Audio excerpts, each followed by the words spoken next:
But wherever you're riding, consider what are the challenges, what are the obstacles.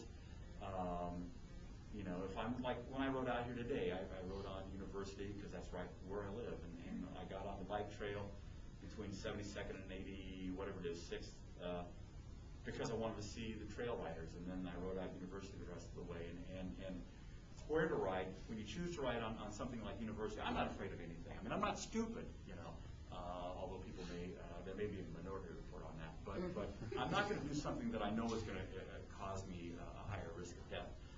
But when you ride your bike on something where you think that there might be traffic that might not care that you're there, you know, you've got, let's say it's a 12-foot wide lane.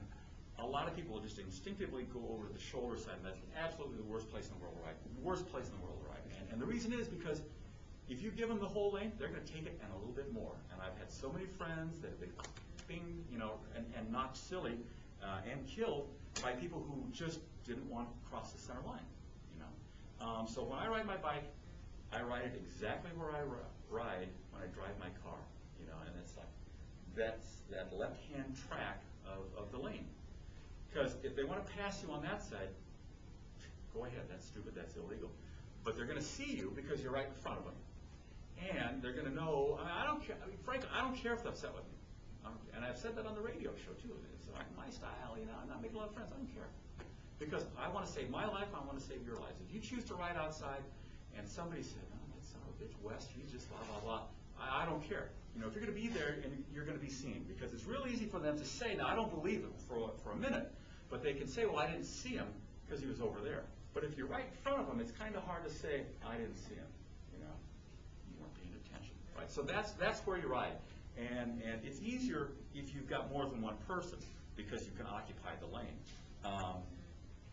But that's where you ride. Now, where you choose to ride like that is up to you.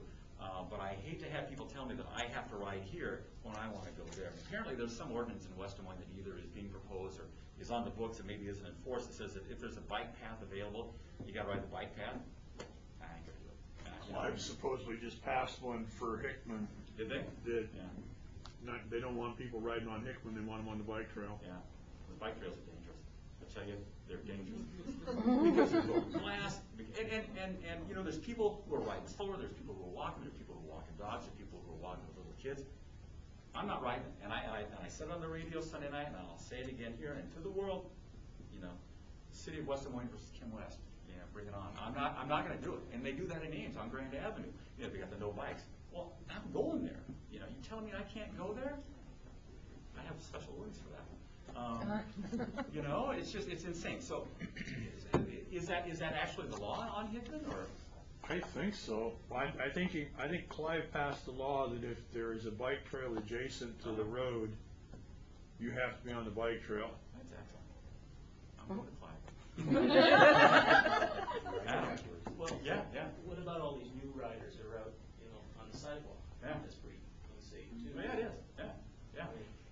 And the worst place to ride a bike is on a bike trail, you know, as far as I'm concerned, because, and it's not because of the people who are riding slow, it's because of the idiots that think that they can ride fast on them, you know, and that's where a helmet is not going to save you, you know, unless you crank it down and maybe squeeze some blood out of it and let fresh blood in.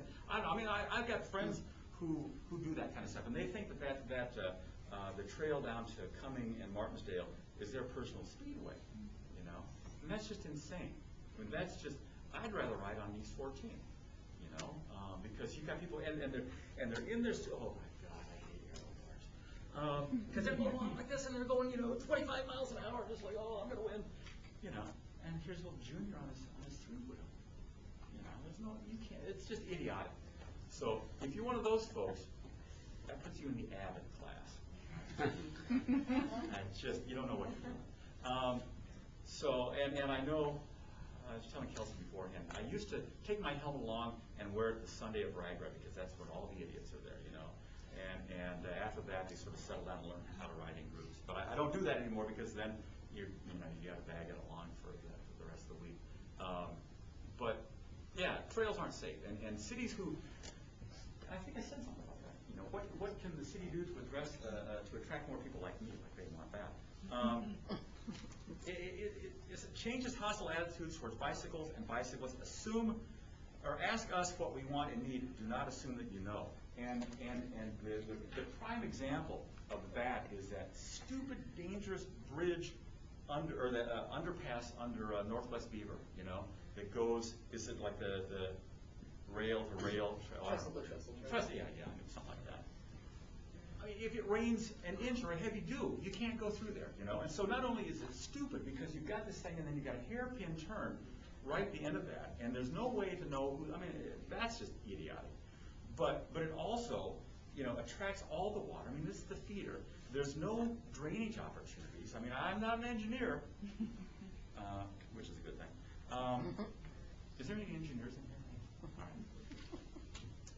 They need to ride bikes. You know, they need to know what's going on. They need to ride these trails and realize that all it takes is a little bit of drainage. These are things that will make trails safer. That whole trestle-to-trestle thing is one of the worst things in the world, because they can say, well, we built your trail. No, you didn't. You built us a slip and slide, you know. Because here's the dirt, here's the trail, there's the river. You ever heard of ditches, you know? I mean, or just like, I worked for the Highway Commission in '74, so I don't remember any of that nonsense. But we laid out, you know, grades so that it would drain properly, it would be safe and all that kind of stuff. It doesn't occur to them to do that. They think if they put down new asphalt, that's all they need to do. So another one of my crusades is next year's mayor's ride. We're going to go on that thing. We're going to take the whole damn bunch of us under that little bridge. You know. We'll see. Or I'll die trying. Because, you know, it's the mayor's ride, and the mayor ought to see what it is he's so proud of. They talk about us. Boy, I'm getting on the soapbox. We're about out of time. Anyway, any questions?